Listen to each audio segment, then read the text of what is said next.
Good afternoon. I'm Executive Assistant Chief Larry Satterwhite. With me is Executive Assistant Chief Band 10, Commander James Dell, Lieutenant Larry Croson, Lieutenant Corey Harrington, and Commander Steve Spears over our Homicide Division. We're out here on an officer-involved shooting at 413 Rouse Street. Information is very preliminary at this time, but I'll tell you what I can give you what we can share. At approximately 1:30 today, our dispatch received a call to a welfare CIT call to this location. What we have is the brother of a male at this location called and said that his brother was acting incredibly erratic, was threatening the neighbors, and was possibly intoxicated and also possibly on some type of narcotic substance and calling for help. Our officers were dispatched at 1:34 and arrived within 12 minutes on the scene. They met a male at the front of the house at 413 Roos at the door. The male was very erratic, very threatening, very combative. Officers did their best to calm him down, use de-escalation, try to get the scene under control, try to talk to him. Reportedly, this male did not live at this house that he was at, but it is a house of a family member.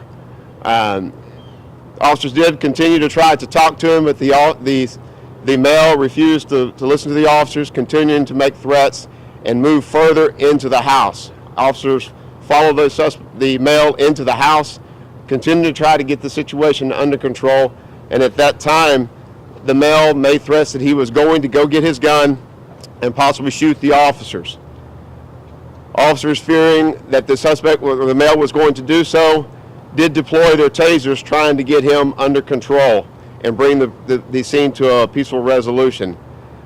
The male was unaffected by the taser darts, pulling them out or moving, and then moved in further in towards the kitchen of the house after having said that he was going to get his gun.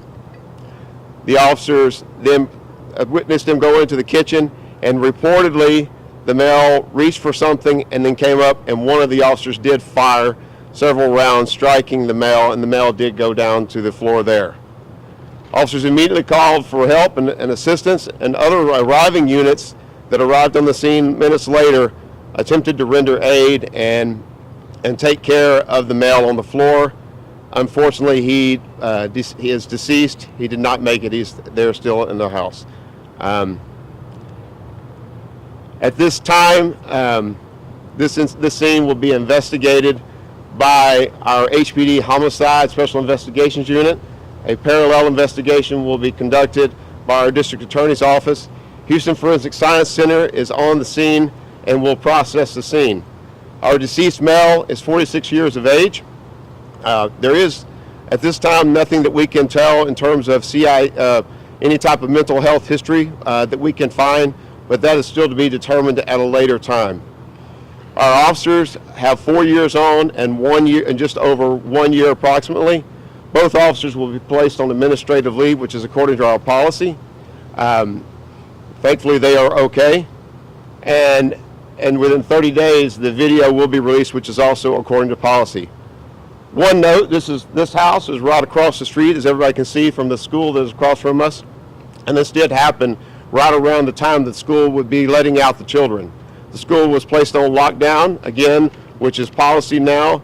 No child was ever in harm's way that we can tell from any of this scene that occurred at 413 Roos.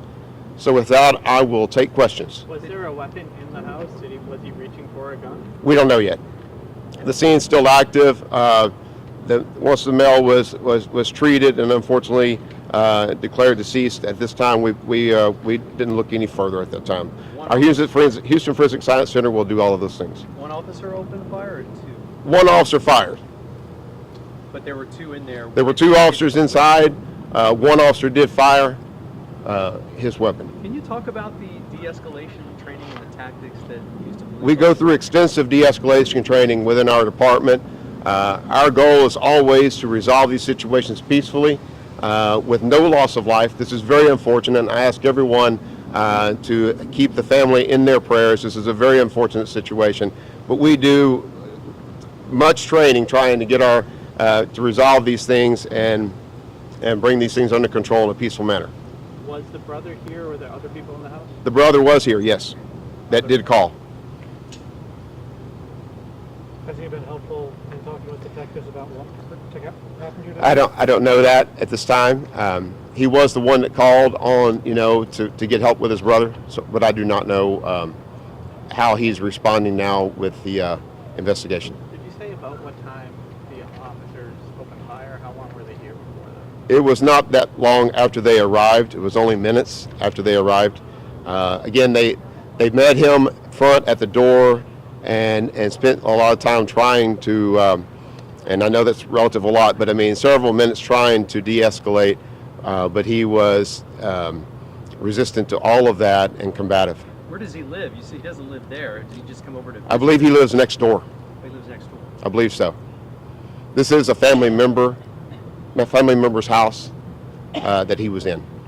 Were there any other calls? You said he threatened neighbors or other people. Were there calls from other people? We have no other calls to this location, and a quick history check doesn't show that we have calls at this location.